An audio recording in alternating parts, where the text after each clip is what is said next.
thank you all so very much for being here tonight. My name is Julie Ruliak-Steinberg. I'm the Executive Director of the San Francisco Community Music Center, and it is such a joy and an honor and a privilege to bring you all Reimagined Live, the live realization of our Reimagined project, which I know so many of you have been following at home and enjoying the beautiful creation and videos. As we open our space tonight, I want to take a moment to share a land acknowledgement. As I think everyone knows, tonight we sit on the unceded and ancestral homeland of the Ramaytush Ohlone people, who were the original inhabitants of the San Francisco Peninsula, and who live and work here today, and who continue to make so many cultural contributions. We do this as a way to express sovereignty and to share sort of the idea that we all have cultural rights and towards reconciliation. So we thank you all for joining us in that acknowledgement. As we get started, there are lots and lots of people to thank, all the incredible artists and students who have made this possible. We would not be here tonight without the support of the Creative Work Fund, who funded this brilliant project and who really saw the possibility in acknowledging our centennial in this way. I also want to take a moment to acknowledge all the staff who've been working so hard producing videos, producing this event. And I want to give a special shout out to Sylvia Sherman, who is our program director. Sylvia's inspiration and idea about planting sort of 100 seeds of new works to celebrate CMC Centennial really has come to fruition in such a beautiful way with Cava's partnership. So thrilled to be presenting it. Of course, we want to thank the amazing, incomparable Cava Menzies, who has been just a visionary and led this project to where it is today, so thank you, Cava. And I think as we get started, it would be fitting to start with some music. So I want to introduce to you, you've heard them kind of jamming and warming up, a quartet, a jazz quartet from our Young Musicians Program. Our Young Musicians Program were just absolutely essential to creating the student compositions that you've been enjoying throughout the project. These musicians are part of a larger jazz ensemble that's led by Scott Foster, their faculty member, who you'll hear from just a little later. But I think, correct me if I'm wrong, Ryan, you're going to tell us a little bit about the piece, so come on up.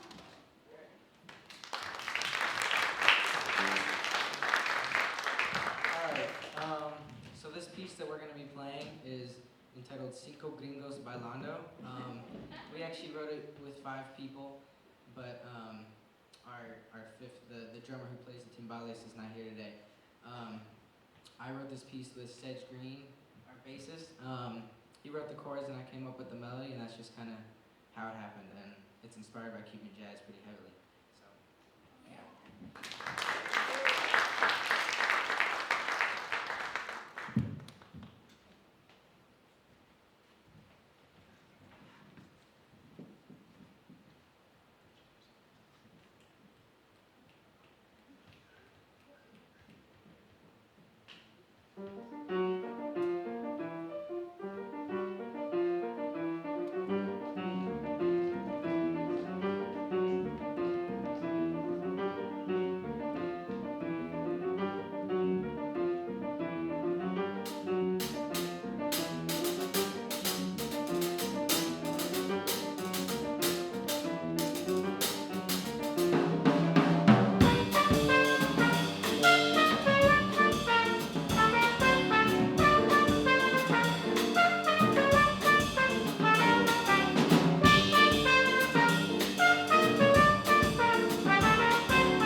CMC Young Musicians Program Quartet. That's what we're calling you for the moment. But Ryan, Sedge, Zev, and Dom, thank you so much. That was beautiful.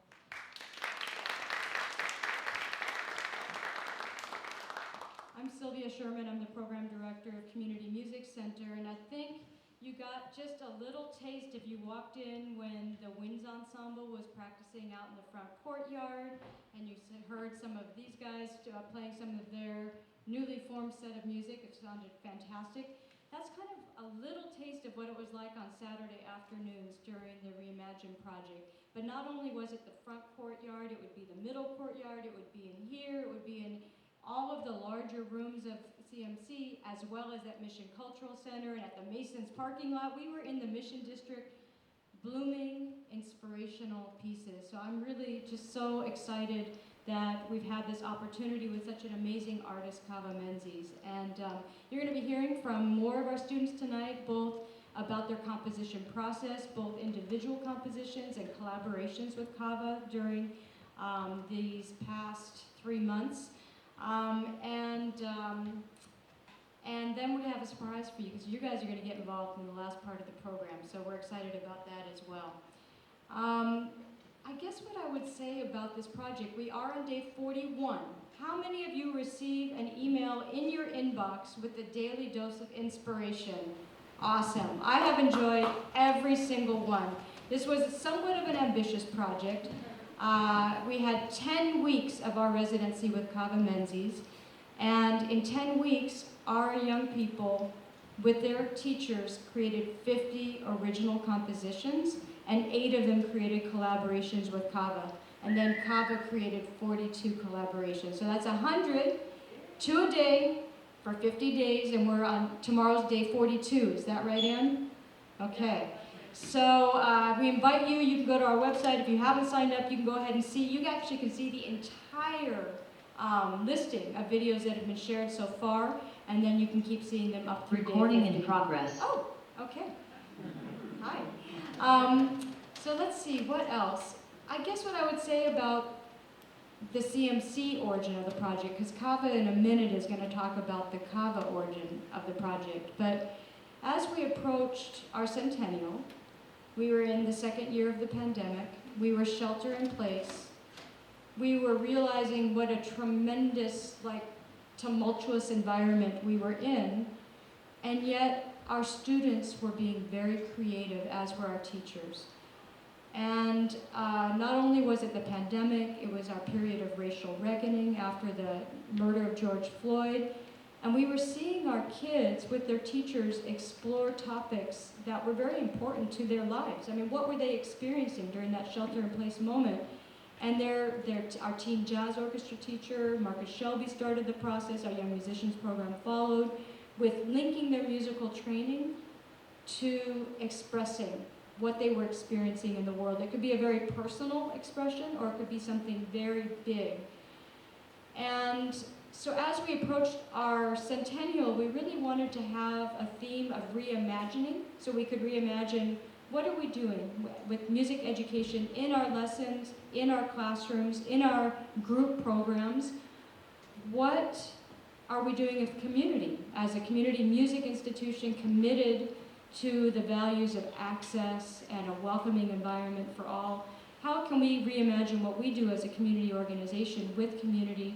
And let's also reimagine what's the role of music education and music in our society, because we know how important it can be to address different social issues, social problems, promote a feeling of well-being among people of all ages, and to address issues of equity in our school district and in other systems. So these are the things we're exploring as a community music center when we think about reimagining.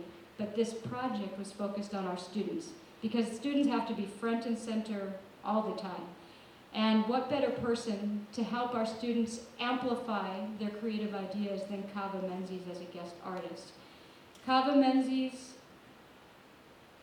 a brilliant human being, a brilliant educator, a brilliant musician, and I had the pleasure of working with her at Oakland School for the Arts before I came to Community Music Center. And what I witnessed with her is what she did here with our kids. She brings her students and the people she collaborates with to fulfill the highest artistic expression and creative expression that for where they are, wherever they are at that moment. And she spins magic. So she, additionally, during the pandemic, was creating these videos to express what was happening for many of us, but she was sort of like a, what would you call it? Like, the person you see, the iconic figure who was expressing for all of us what many of us were feeling around being at home, not being able to play music with other people, watching the craziness of the world. And she was putting out these videos herself and then collaborating with her students, her alum, eventually with international artists. I'm going to let Cava explain that whole process to you in just a minute. But that was very inspiring, and so we thought she would be perfect to come over here and work with our kids. So she did. Thank you, Cava Menzies. So with that, I want to introduce Cava. Cava, unfortunately, we're still in the period of COVID. Cava has been sick, and she's still in her quarantine period, so respecting the well-being of all of us, she's beaming in from abroad, from across the bay, and welcome, Cava Menzies. We love you. Thank you for being here. And I think some of the students want to say hi. If you do, come gather around Shannon so we can all say hi to Cava.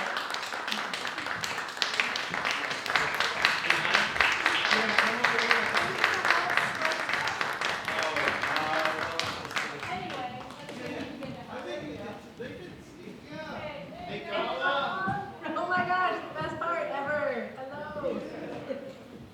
Thank you for saying hi.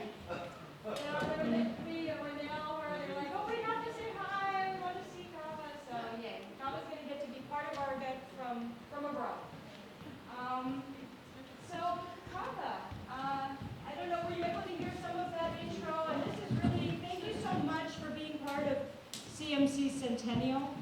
And we just treasure you. And please share with us a little bit about how this project started and whatever you want to share about the residency. Wonderful. Thank you so much, Sylvia. And I heard every word of the intro, and I'm just humbled and honored and just deeply appreciate getting the chance to be with all of you.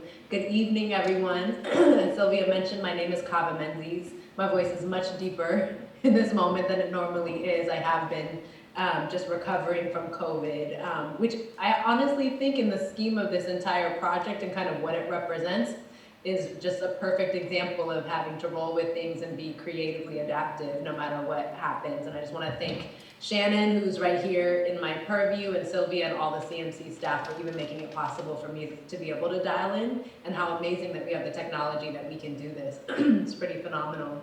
I wish I could be in the room with all of you, and I just thank you so much for coming this evening. This project is really a dream realized for me.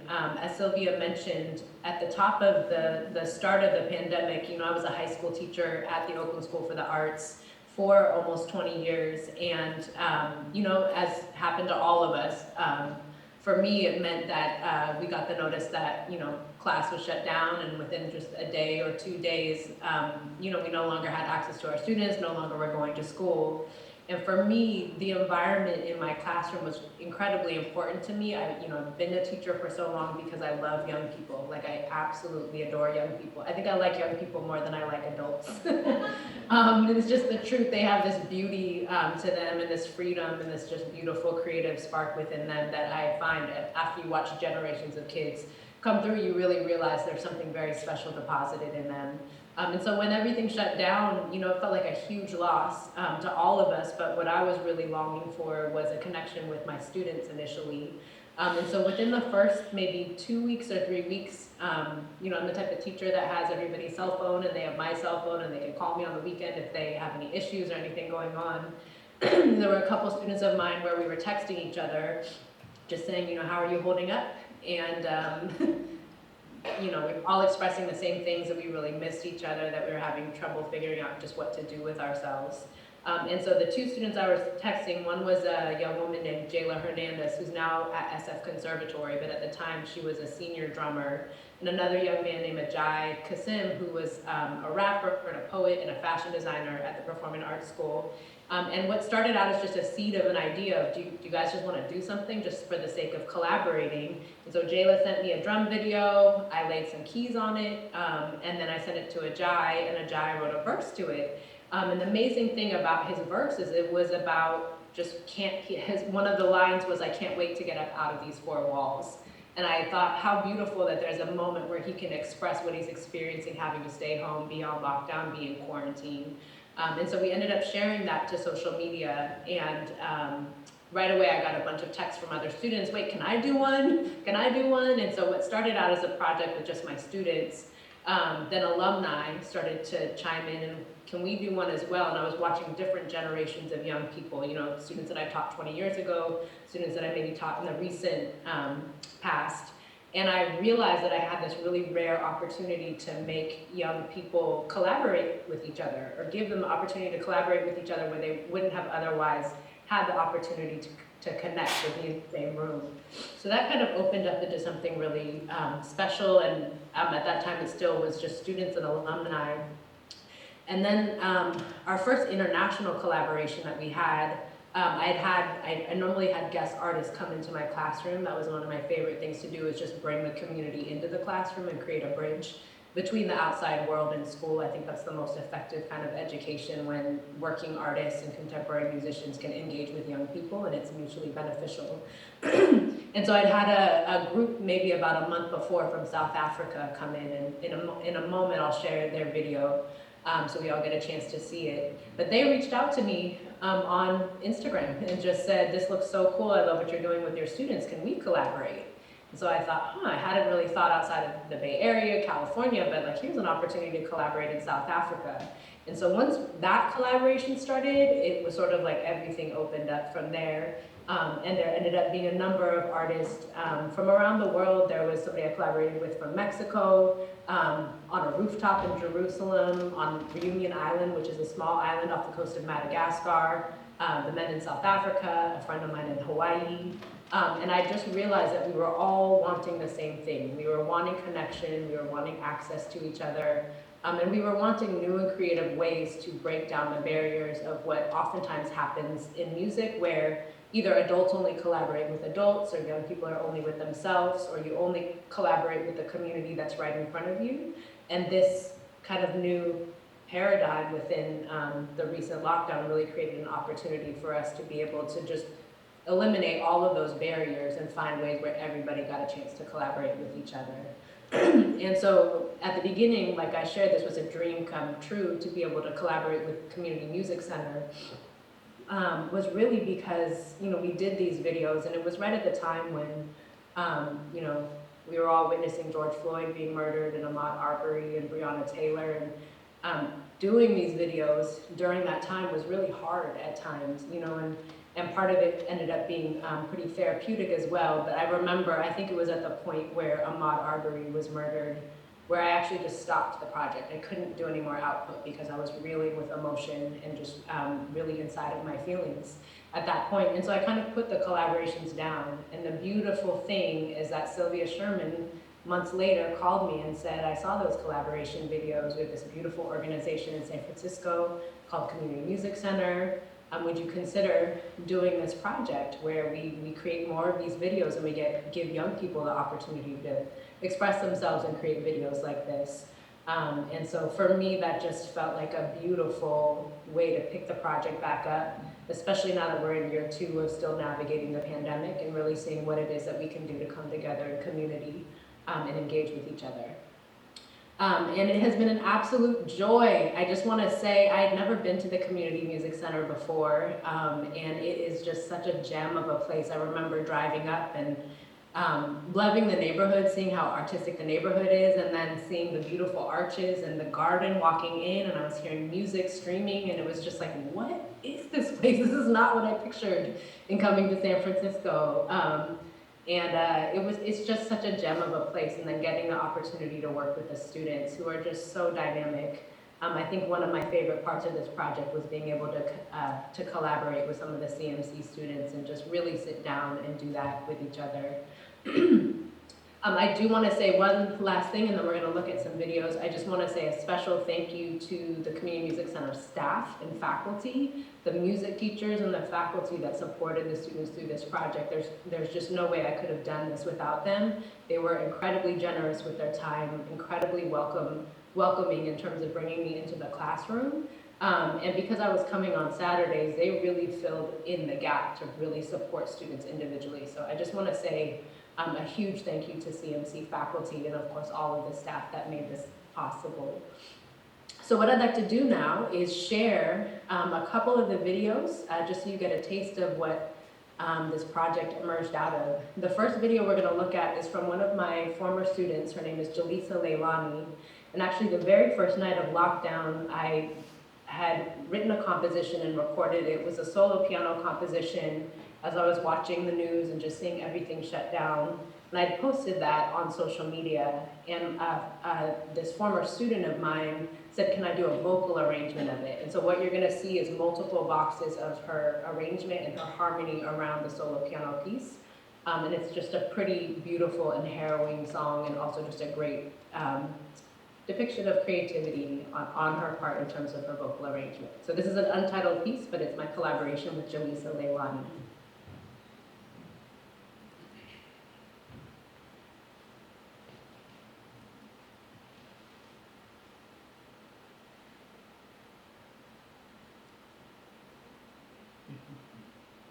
Technology.